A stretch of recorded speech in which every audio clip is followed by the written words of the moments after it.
I'm Charlotte Cook with GEUS Your Yoga. Thank you for joining me for the second lesson of our yoga classes. And remember, as we move our bodies through our yoga practices, through the poses, the asanas, we don't want to move mechanically. We want the breath to lead us, and yoga doesn't hurt. So have fun with our practice today. We're going to learn some new things. Let's start with a little breathing practice, and as always, we're going to breathe through our nose, breathing in. Be aware of the breath coming into your body. Breathing out, follow the breath all the way out. Think of your pelvic floor here as a bowl filled with water nearly to the top. So if you tilt your pelvis forward, lean back, that water is going to pour out. If you come back to center, the bowl would be level. If you tilted the pelvis too far back, that water would pour out the front. So think about your sit bones, the hip bones, or the seat bones, some people call them, the equestrian ladies call them seat bones. In yoga we call them sit bones, but the ones you're sitting on, grounding through those, think of the pelvic floor, and if your pelvic floor is level. And to find that center, you can tilt back and forth a little bit and come back to the center. You'll know when you found that place. Now inhale, let the breath come from the sit bones up through the crown of your head. Exhale, let the breath flow down the back of the body, just kind of like a little waterfall trickling down your back with the bottom of your shoulder blades, the shoulder blade points seeding into your back. It's almost like a little lift. You'll feel your shoulders coming back and the chest lifting. Now check on that pelvic floor again. Make sure your pelvis didn't tilt when you made that breath. Now, we're going to drink the breath in 3 sips. So you're still going to breathe through your nose, but I'm going to try to do this a little loudly so you can hear me. But it's going to be something like this.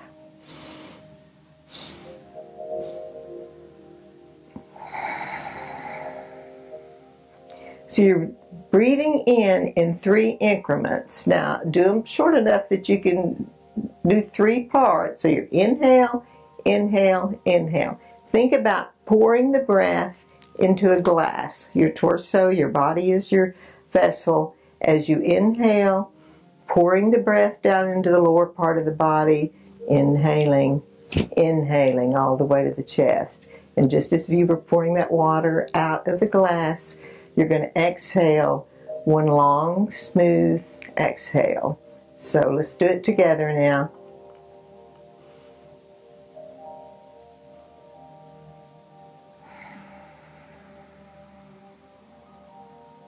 Don't let your body collapse on your exhale. And now we're going to get started learning some new poses today. Inhale, bring your arms up.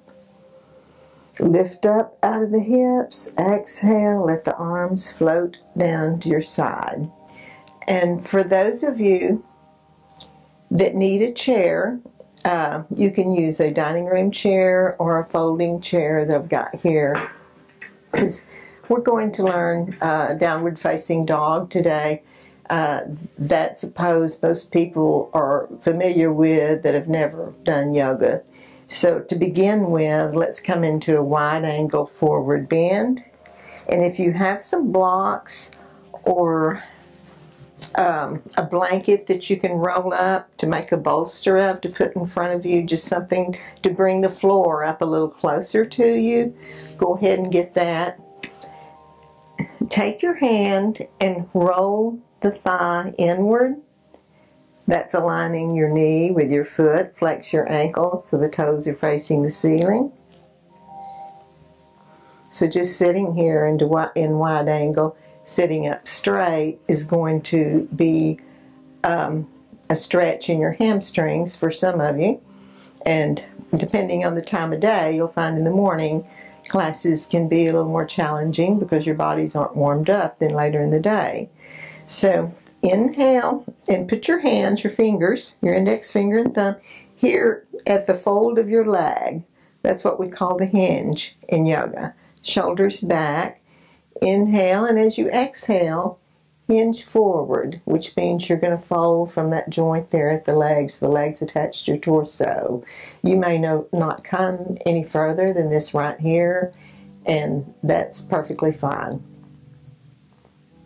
I'd rather you be here and your back be straight and your head in line with your shoulders than here. And we can all do this. We can come down further that way, but that's not what we want. I call this the integrity of the pose. So inhaling, lengthening the front of the body. Exhaling, hinging forward. Breathing in, breathing out, and then you'll know when to bring the hands out. Go ahead and bring your hands out and put them on your bolster, or you could always use some books if you don't have anything else to use. Inhale, press the heels away. The tendency is to let the feet go. Try to, if you have to rest your feet and your ankles, try to come back into the flexed position. Inhale, lengthening. Exhale, hinging down. Inhale, lengthening. Exhale, hinging down. Know your flexibility edge. Don't go past your flexibility edge. Check in with your body continuously. Breathing in, breathing out. Bring your arms over to your legs. And for those of you that have done yoga and have an ongoing yoga practice, you will know what to do in the pose, and you can continue on as deep in the pose as you want, because I'll be teaching these lessons for those who have not had a lot of yoga experience. Breathing in, breathing out, hinging forward. Breathe into the back of the legs, the back of your hamstrings, and see if you can internally soften, even if you might not be going any further. You may feel yourself internally just softening and letting go. The body, you have to give the body time to react and catch up with what you're doing. We didn't get like we are overnight, and we're not going to fix it in one yoga lesson. So be patient, and you'll find that your yoga lessons build upon themselves, and that your yoga practice, if you pay attention, will be carrying into your daily lives. You'll be in the grocery store line, inhaling, exhaling, folks. Let the breath lead you, and you will find your shoulders coming back. And then if you can get, eventually you will, where that you can hook your toe or grab the outside of your feet. I like to hook my toe because, and it doesn't matter. Some of these things don't matter. It's up to you. That's why it's your yoga practice. So to me, this is like full circle. My body's connected, and I have a feeling of the energy circulating through me. I'm grounded. Breathing in and breathing out, coming slowly up. Bring your arms up. Good stretch. Hands floating down to the side. Okay. Bring your feet in. You can take your blocks or bolsters, remember, and put them under your knee to support you if you need it. Bring the soles of your feet together. This is Cobblers Pose. You can leave the feet way out here if you need to. And as the groin releases, these are hip openers. This one here, this Cobblers Pose is a hip opener, as you can tell. Hip openers are important because it gets the synovial fluids flowing in your body. It's like a lubrication. I may have mentioned that in our first lesson. And there will be things that I'll be repeating throughout, and sometimes we'll do some of the same poses just for the sake of warming up and being limber and being ready for the poses that we learn. So there will be some overlap in review. But if you can be here for all the lessons, it will be helpful to you. As you sit here in Cobblers Pose, then as the legs let go, the groin softens, you will be able to bring your feet up a little closer to you. So wherever you are is fine. And now we're going to come into table. We did table pose last week. Come to all fours, to your hands and knees. These are the legs to your table. So your arms are under your shoulders. Your fingers are spread wide. Press evenly through the hand. Don't press into the outside. Don't put all the weight into your thumb. Your hands are facing like this, not this way. Middle fingers facing straight ahead.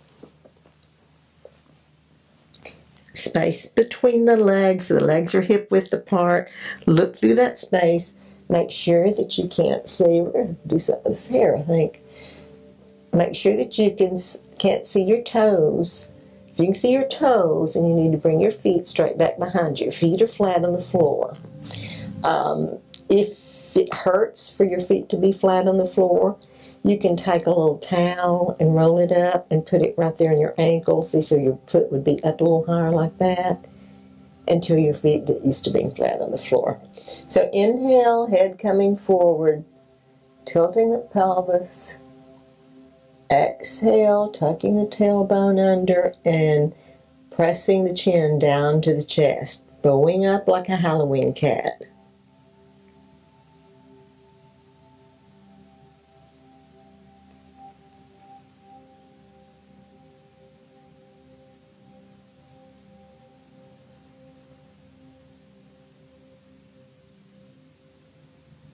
Back and forth with your own breath.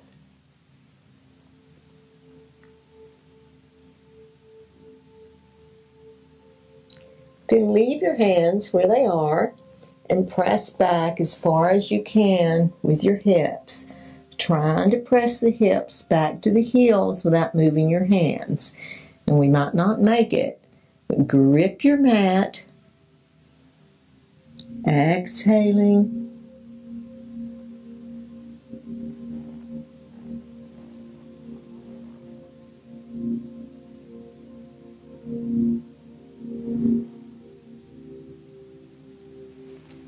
You can bring your hands in close to your body. You can fold your arms, stack your hands, or what we call building a bridge in yoga.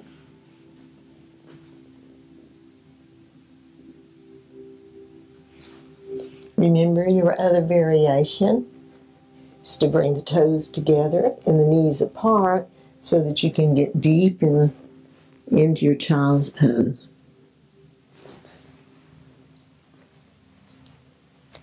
Okay.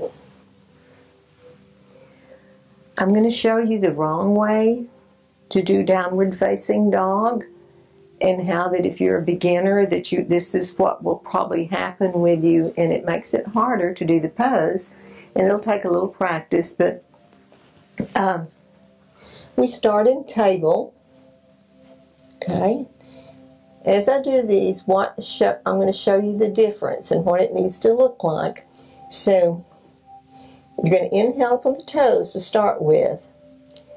And when you're just starting yoga, all the weight goes into your arms, and that's not what we want. So inhale in the toes. And this is what will happen if you're new. You're going to be right here, and that's harder to do than doing the pose right. So it doesn't matter if your heels reach the ground. We're concentrating on lengthening our torso and our spines right now. So we start here. Inhale up on the toes. On your exhale, you're going to lift your hips up, push back, let your head come between your arms, okay?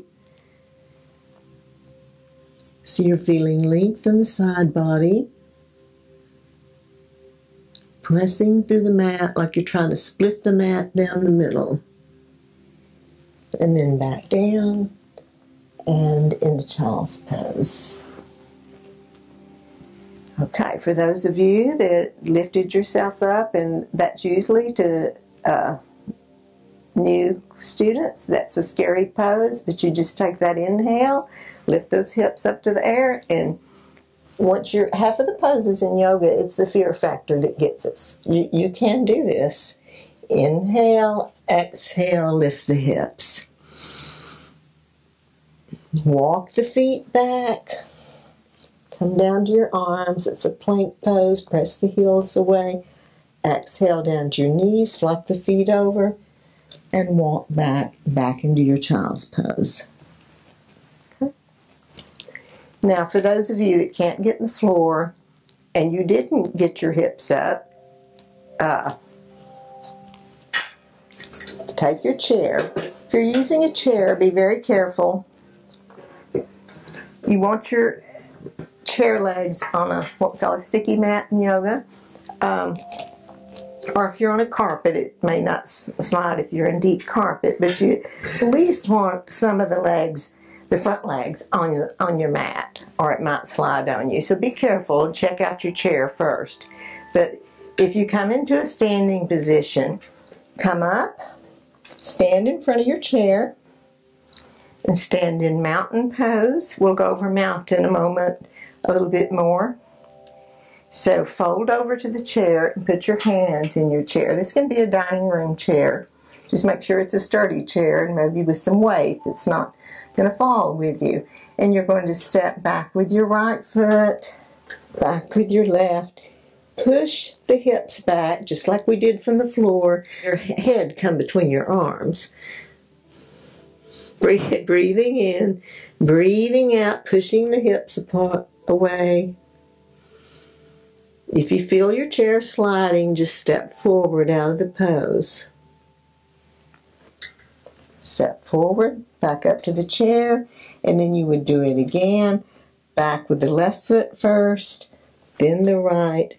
Press the hips back, lengthen the side body.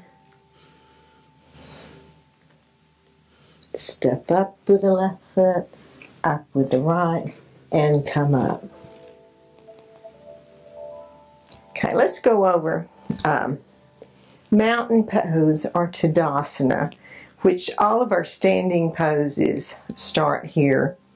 So your feet are rooting into the earth. Pretend there's 2 roots in the tops of the feet, 2 roots in the heel. So our feet are rooting into the earth. And if you think about lifting your knees, which is hard to do, but that makes your thighs hug your thigh bone. So the thighs are hugging the thigh bone, tucking the tailbone under. Pull the shoulders back and down, chin level, breathing. So your ears are over your shoulders are over your fingertips are over your outside ankles. This is mountain pose or called Tadasana. All your standing poses start from right here. Inhale. Rotate the arms. Remember we learned last week how to rotate the palms downward as you exhale.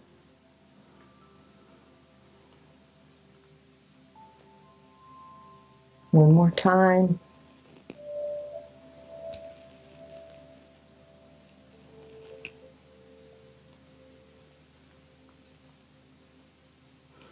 Bring your hands to prayer. As you inhale, let your feet drop the energy from the earth, coming up through the crown of the head.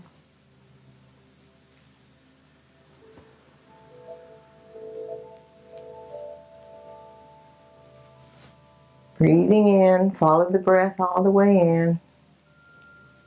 Follow your breath all the way out. And I believe that's all the time we're going to have for today.